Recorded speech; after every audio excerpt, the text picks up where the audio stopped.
The question that I have is, could you do a 2D example on finding support reactions by statics? In this example, we'll address another what-if situation. What if the distributed load is slightly complicated like in this problem?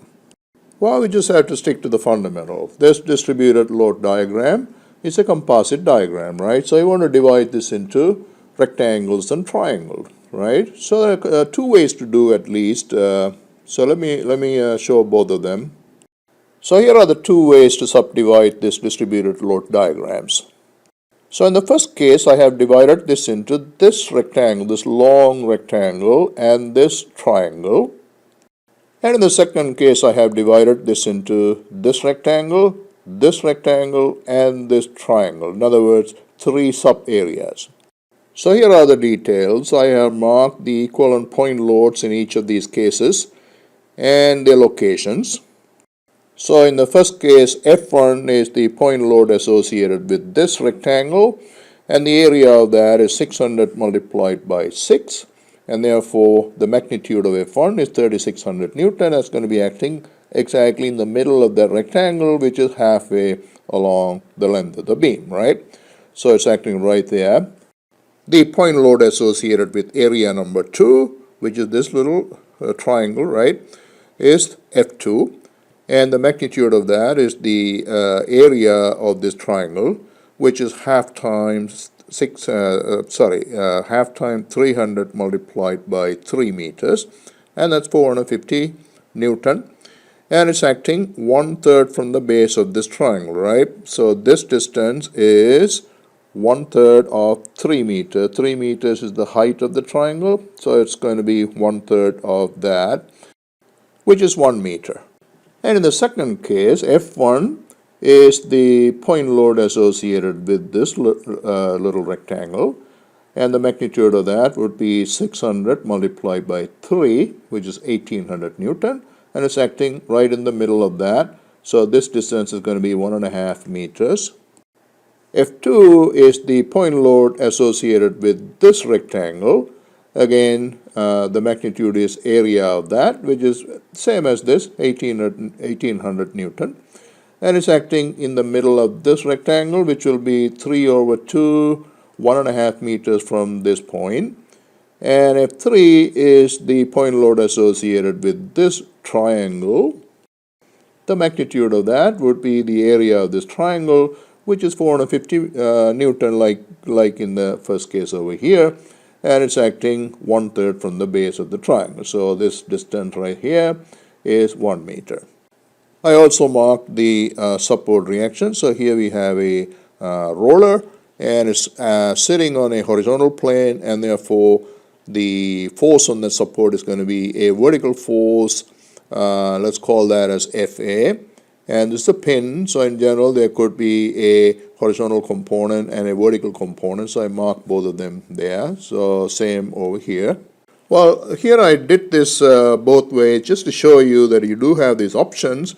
You can see in this particular case this is a little easier, right? So we are representing this composite shape into two forces, whereas here we are using 3 different forces to represent that. So it's a little easier to go with this.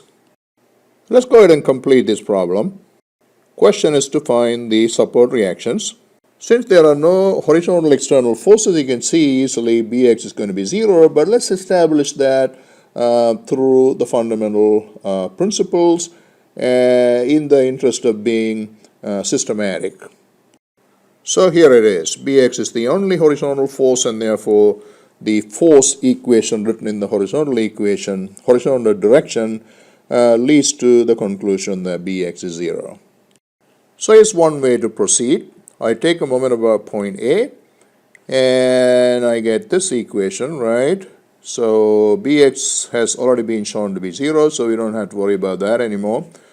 And the momentum associated with this force would be By multiplied by this distance, 6 meters, which is the perpendicular distance, the line of action of that force. So remember, this is the line of action, this is the perpendicular distance, right?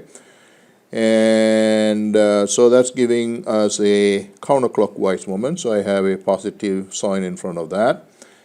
And then we have these two applied forces, right? So 450 is acting vertically down, and that's going to give us a clockwise moment. So I have a negative sign in front of that, and the moment term would be force, which is 450 multiplied by the perpendicular distance, which is 1 meters, and then 3600 Newton has a moment arm of 3 meters. So that again gives us a clockwise moment. And By is calculated to be 1875 Newton from that equation. Now I sum up the forces in the vertical direction. Fa and By are two forces acting in the vertically upward direction, so they go in as positive terms in this equation. And 450 and 3600 are two forces acting in the vertically downward direction, so they go in as negative terms in this equation. And we already know By, so you can calculate Fa from this equation. So it's calculated to be 2175 Newton from that equation.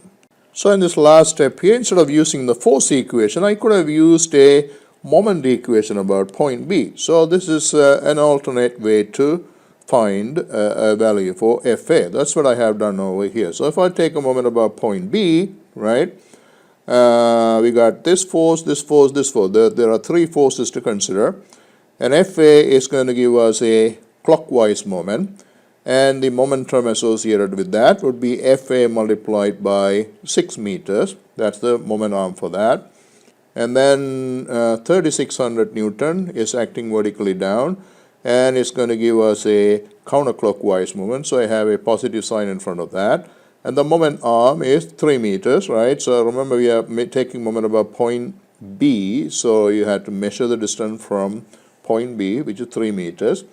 And then 450 Newton is acting vertically down. That's also going to spin this point in the counterclockwise direction. So I have a positive sign in front of that. And the moment arm is now this distance, right? So this is the line of action. Perpendicular distance from point B is this, which will be 6 minus 1, which is 5 meters, right?